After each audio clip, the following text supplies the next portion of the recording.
ওম নমো ভগবতে বাসুদেবায়। বন্ধুরা, আজ 10ই পৌষ, বৃহস্পতিবার। পরিবারের কল্যাণের জন্য আজ অবশ্যই একবার হলেও শ্রবণ করুন সফলা একাদশীর ব্রতকথা। পাঠ করছি সফলা একাদশীর ব্রতকথা। পৌষ মাসের কৃষ্ণপক্ষের একাদশীর নাম সফলা। ব্রহ্মাণ্ড পুরাণে যুধিষ্ঠির শ্রীকৃষ্ণ সংবাদে এই তিথির মাহাত্ম্য বর্ণিত হয়েছে। যুধিষ্ঠির বললেন, হে প্রভু, পৌষ মাসের কৃষ্ণপক্ষিয়া একাদশীর নাম, বিধি ও পূজ্য দেবতার বিষয়ে আমার কৌতূহল নিবারণ করুন। শ্রীকৃষ্ণ বললেন, হে মহারাজ, আপনার প্রতি স্নেহবশত সেই ব্রতর কথা বিষয়ে বলছি।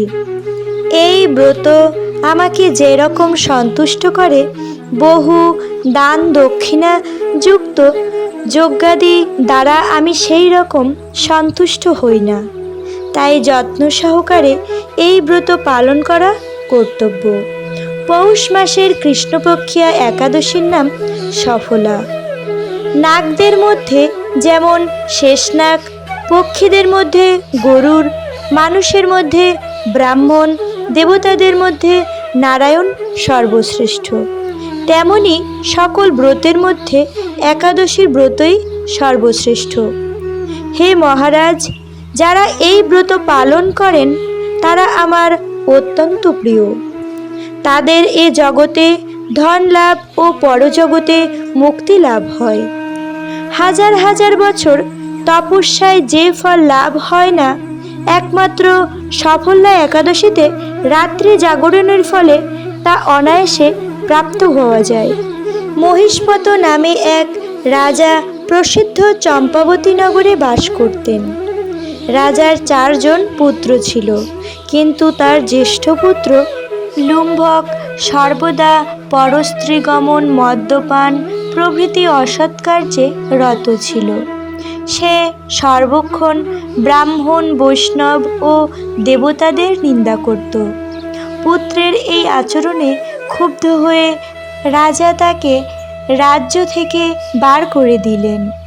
স্ত্রী, পুত্র, পিতামাতা, আত্মীয় স্বজন পরিত্যক্ত হয়ে সে এক গভীর বনে প্রবেশ করল।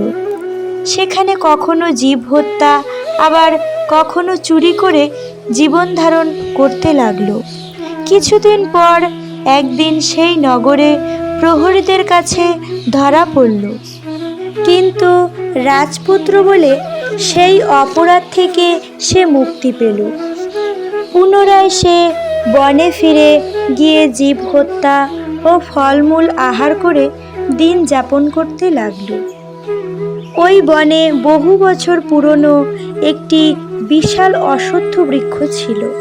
সেখানে ভগবান শ্রী বাসুদেব বিরাজমান বলে বৃক্ষটি দেবত্ব প্রাপ্ত হয়েছে। সেই বৃক্ষতলে পাপবুদ্ধি লুম্বক বাস করত।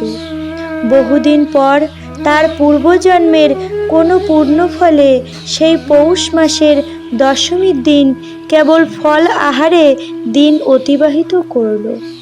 কিন্তু রাত্রিতে অসহ্য শীতের প্রকোপে সে মৃতপ্রায় হয়ে রাত্রি যাপন করল। পরের দিন সূর্যোদয় হলেও সে অচেতন হয়ে পড়ে রইল। দুপুরের দিকে তার চেতনা ফিরল। ক্ষুধা নিবারণের জন্য সে অতি কষ্টে কিছু ফল সংগ্রহ করল।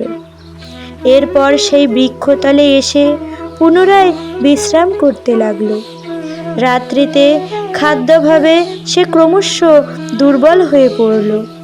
সে প্রাণ রক্ষার্থে ঈশ্বরের উদ্দেশ্যে ফলগুলো নিয়ে, হে ভগবান, আমার কি গতি হবে বলে অশ্রুপাত করতে করতে সেই বৃক্ষমূলে, হে লক্ষ্মীপতি নারায়ণ, আপনি প্রসন্ন হন বলে নিবেদন করলেন। এইভাবে সে অনাহারে ও অনিদ্রায় সেই রাত্রি যাপন করল। ভগবান নারায়ণ সেই পাপী লুম্ভকের রাত্রি জাগরণকে একাদশীর জাগরণ এবং ফল অর্পণকে পূজা বলে গ্রহণ করলেন। এইভাবে অজ্ঞাতসারে লুম্বকের সফলা একাদশী ব্রত পালন হয়ে গেল। প্রাতকালে আকাশে দৈববাণী হলো, হে পুত্র, তুমি সফলা ব্রতের পুণ্য প্রভাবে রাজ্য প্রাপ্ত হবে।